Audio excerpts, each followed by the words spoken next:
Bismillahirrahmanirrahim. Assalamualaikum warahmatullahi wabarakatuh.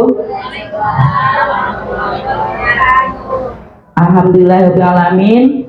Nahmaduhu wa nasta'inuhu wa nastaghfiruh wa na'udzu billahi min syururi anfusina wa min sayyiati a'malina. May yahdihillahu fala mudilla lahu wa may yudlil fala hadiya lahu. Asyhadu an la ilaha illallah wa asyhadu anna Muhammadan abduhu wa rasuluhu la nabiyya. Rabbi sholli sadri wa yassir li amri wahlul 'uqdatam min lisani yafqahu qawli. Amin ya rabbal alamin. Yang saya hormati Ibu Jubin, kemudian Ibu Tati selaku pendidik dan pembina dari baik sekolah penggerak maupun seluruh lembaga PAUD di Kecamatan Citep. Yang saya hormati Ibu Desi Dwi Jayanti selaku Ketua PKG Kecamatan Citep. Yang saya hormati Ibu Juwana selaku Ketua IKTKI Kecamatan Citep, dan Bapak Ibu Kepala Sekolah, Guru dan Operator Kecamatan Citep yang saya hormati pula. Izinkan saya sedikit berbagi apa yang saya dapat ketika kemarin saya diundang sebagai narasumber berbagi praktik baik di PMM ya. Saya akan ceritakan sedikit, takutnya dikira saya shock gitu ya. Bukti siapa sih tiba-tiba memberi materi ya. Jadi saya di sini kemarin sudah mendapat penguatan berbagi praktik baik di PMM. Latar belakang penguatan narasumber BPP merupakan dukungan Kemendikbudristek dalam implementasi kurikulum Merdeka. PTK yang sudah mengimplementasi kurikulum Merdeka atau prinsip-prinsip kurikulum Merdeka dan telah mengirimkan dokumen praktik baiknya ke Bukti Kaya di PMM atau telah berbagi secara luring. Kemudian berbagi dan belajar antar PTK perlu dibudayakan untuk akselerasi transformasi pembelajaran murid. Saat ini ada 37.611 satuan yang sudah menerapkan kurikulum Merdeka dengan prinsip-prinsip dari sekolah penggerak, SMK, PK maupun IKM jalur mandiri. Semakin banyak PTK berbagi, semakin cepat realisasi transformasi pembelajaran murid. Ya, pelaksanaannya kemarin saya belajar penguatan langsung berbagi praktik baik implementasi kurikulum Merdeka selama 4 hari, yaitu tanggal 5 sampai 8 Desember dengan mode tatap muka selama 32 JP bertempat di Hotel Novena, Jalan DR Setiabudi nomor 4, Gudang Kahuripan, Lembang, Kabupaten Bandung Barat, Provinsi Jawa Barat. Tim pengajarnya yaitu Widya Iswara, BPDP Provinsi Jawa Barat. Kemudian pesertanya yaitu narasumber berbagi praktik baik di Jawa Barat yang telah memiliki praktik baik IKM dari jenjang PAUD, TK, SD, SMP, SMA, SMK, SLB, dan PKBM berjumlah 100 orang. Kebetulan kemarin dari PAUD hanya 5 orang ya. Sangat sedikit sekali seprovinsi ini, tapi cuma 5 orang. Materi pokok yang kami dapat diantaranya semangat belajar, berbagi, dan berkolaborasi bagi pendidik dan tenaga kependidikan. Kemudian mengenal lebih jauh platform Merdeka Mengajar. Kemudian penulisan naskah praktik baik yang menginspirasi dengan metode STAR. Selanjutnya pembuatan video praktik baik yang menginspirasi. Yang kelima, umpan balik yang membangun untuk karya praktik baik. Kita berdiskusi dulu ya. Apa yang membuat mereka itu harus belajar? Apakah belajar itu wajib? Hukumnya wajib. Yang mewajibkan siapa? Allah melalui Rasulnya. Itu kewajibannya ya. Udah pasti di Al-Quran kita wajib untuk belajar. Kalau sudah wajib nih, kalau kita mengaku Islam harus dilaksanakan tidak? Harus, wajib ya, harus dilaksanakan karena itu wajib dari Allah. Kalau misalnya kita nggak laksanain dosa ya. Makanya kegiatan belajar itu hukumnya wajib. Terus ibu kesini merasa wajibnya karena pengen dapat pahala atau wajibnya karena disuruh Bu Jubi atau wajibnya kayak disuruh Bu Tati? Pertanyaannya dapat pahala, kemudian dapat ilmunya, dapat snack, dapat konsumsi, nggak apa-apa, itu sebuah bonus ya, mendapatkan bonus ya, dapat silaturahmi. Berarti perlu dibudayakan nggak ya kira-kira? Perlu ya. Berarti kalau semua merasa perlu, PKG perlu hidup lagi nggak? Perlu. Sepakat ya, PKG hidup lagi ya. Ayo, tepuk tangan, berdesi, siapkan ya, PKG hidup kembali. Yang sudah mati suri selama 2 tahun ya. Semua semangat. Setidaknya ini ada 30 orang bersemangat minimal ya. Minimal yang ada datang ke sini akan bersemangat mengikuti kegiatan PKG dalam kegiatan belajar untuk meningkatkan kompetensi. Oke, di sini ada yang pertama, kenapa kita harus belajar, yaitu perubahan zaman dan teknologi. Ya, masa kita sama murid kita kalah? Anak TK pintar itu main HP, gurunya kagak ngerti. Malu nggak kira-kira? Malu. Bisa cuma WA, status di WA, mentak-mentak status di FB. Ya enggak? Padahal dengan teknologi kita bisa meningkatkan kompetensi. Kemudian yang kedua, pembentukan karakter murid ya. Jadi selain pengetahuan, pendidikan juga perlu karakter. Kalau si gurunya itu malas belajar, kira-kira muridnya pada malas apa semangat?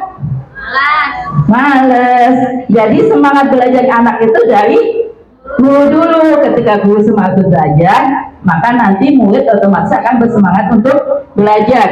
Kemudian yang ketiga adalah kebutuhan murid yang beragam ya. Jadi setiap anak itu berbeda kebutuhannya.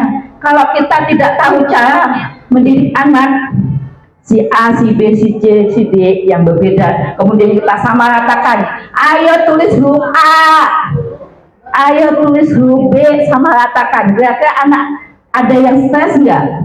Ada, karena kita tidak melihat kebutuhan anak ya, karena kita samaratakan. Yang penting calistung, pada sekarang calistung tidak boleh di-link, harus dengan kegiatan yang menyenangkan. Gimana kita bisa menciptakan kegiatan menyenangkan kalau kita tidak belajar? Kemudian yang keempat adalah peningkatan profesionalisme ya. Kalau kita semakin belajar, maka profesionalisme kita akan meningkat. Akhirnya nanti kita bisa mengajar dengan lebih baik. Selanjutnya, adaptasi dengan kurikulum baru.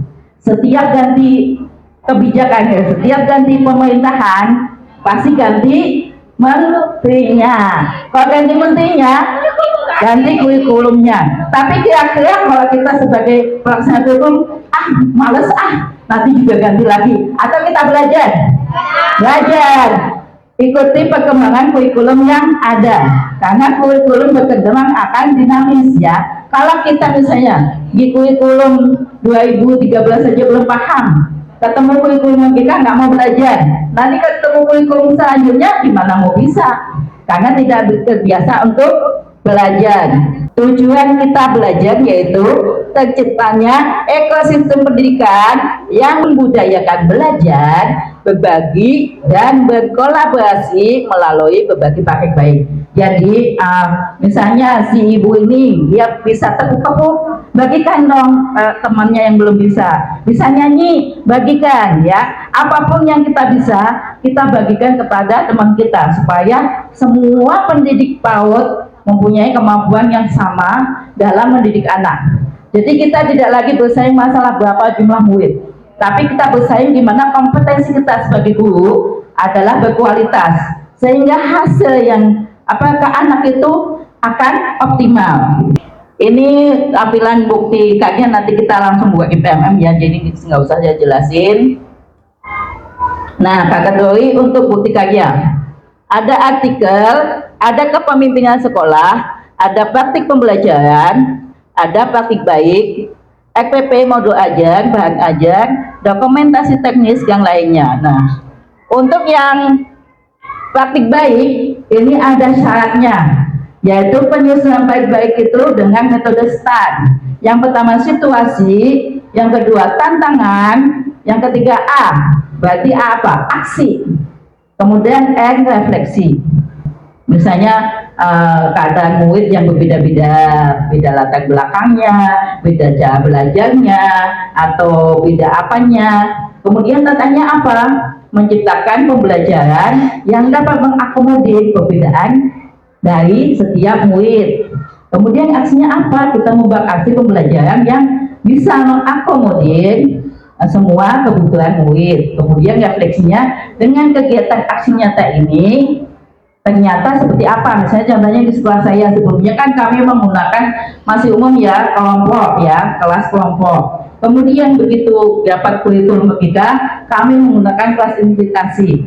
Dan ternyata hasilnya luar biasa. Kemampuan anak lebih cepat karena dia memilih kegiatan yang dia suka, kan? Benar-benar luar biasa perubahannya. Kalau dulu kan kalau kelompok paling 3 kegiatan ya satu hari.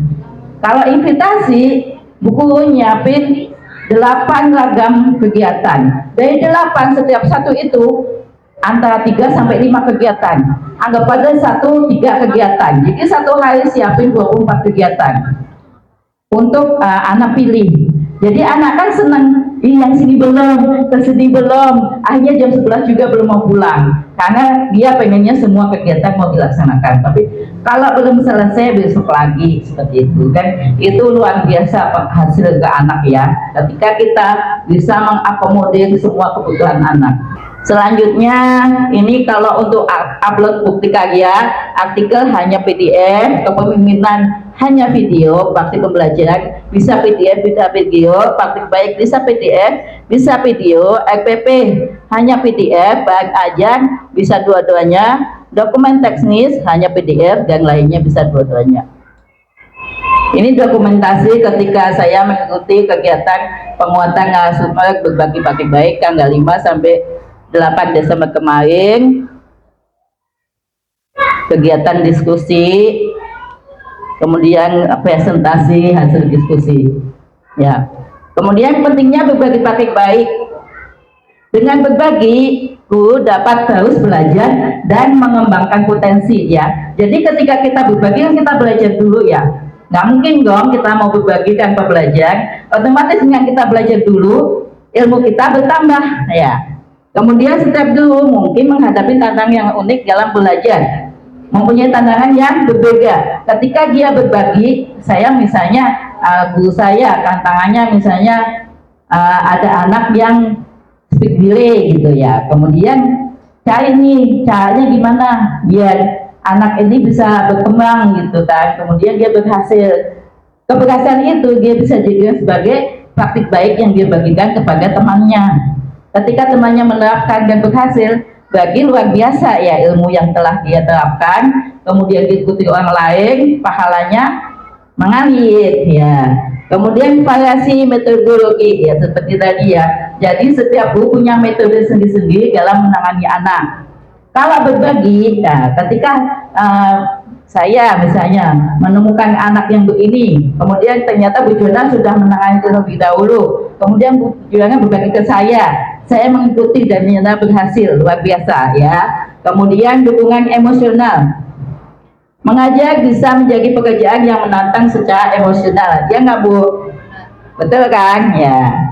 Berbicara dengan rekan sejawat dan berbagi pengalaman memberi dukungan emosional pada guru ya. Ketika ya mungkin kalau udah enjoy sih mungkin nggak terlalu bermasalah. Biasanya di awal-awal tahun ya ketika kita belum mengenal anak ya kadang suka emosi ke bawah ya. Kemudian ketika kita berbagi kepada teman sejawat, ini kenapa ya susah diatur gitu. Kemudian teman ngasih masukan, coba begini gitu, coba lebih sabar, coba ingin kasih masukan tentang emosi kayak teman, kemudian kita laksanain dan berhasil, alhamdulillah. Jadi berbagi tidak hanya metode saja, tetapi tentang emosional juga dibagiin ke teman. Pokoknya semua yang ibu rasa itu ada sesuatu yang baik, silahkan dibagikan kepada teman. Nggak perlu tunggu pertemuan ya. Ketika ketemu di jalan ngobrol, ketika di tangga, kalau saya gitu, ketika ada di tangga ngobrolnya daripada kopi nggak jelas, ya mending ngomongin pembelajaran anak, mending ngomongin apa yang harus kita lakukan terhadap anak. Betul nggak Bu? Betul. Kemudian membangun rasa percaya diri ya. Ketika guru sudah merasakan punya pengalaman, kemudian dibagikan, kemudian yang dibagi itu melaksanakan dan berhasil, pede nggak kita? Alhamdulillah, ternyata apa yang aku lakukan bisa juga dilakukan oleh orang lain. Kemudian refleksi profesional. Proses berbagi yang menerangkan dari orang lain dapat mengganggu untuk merefleksikan praktik baik ya. Jadi ketika dengar cerita dari teman tentang praktik baiknya, kemudian dia berpikir, kira-kira aku sudah apa ya yang aku lakukan sebagai praktik baik yang bisa juga aku bagi ke dia. Tuh. Kemudian menciptakan budaya kolaboratif, ya ini yang terpenting ya. Bagaimana kita di dalam sekolah ataupun di dalam lingkungan kita berkolaborasi ya, mencari solusi dari setiap permasalahan. Jadi bukan aku lebih kamu enggak gitu. Justru sekarang yang terpenting adalah kolaborasi, bekerja sama, membangun sebuah ekosistem yang nanti akan menghasilkan pendidikan yang berkualitas. Jadi pendidikan berkualitas itu bukan hanya di sekolah saya yang berkualitas, ibu jangan, bukan begitu. Tapi seluruh lembaga pendidikan kita jadikan lembaga yang berkualitas. Oke, setuju? Setuju. Belajar berbagi merupakan hal penting untuk dilakukan, mengingat banyaknya manfaat yang dihasilkan. Setiap PTK harus siap untuk belajar dan berbagi. Setiap PTK harus siap menjadi murid dan di kesempatan lain menjadi guru. Jadi ketika si teman lagi berbagi, kita jadi murid. Ketika kita berbagi, kita jadi guru. Itu harus semua terpancar di dalam sanubari kita ya. Setuju ibu-ibu? Terima kasih. Sudah selesai? Belum ya, kan? Sudah selesai. Saya mau duduk.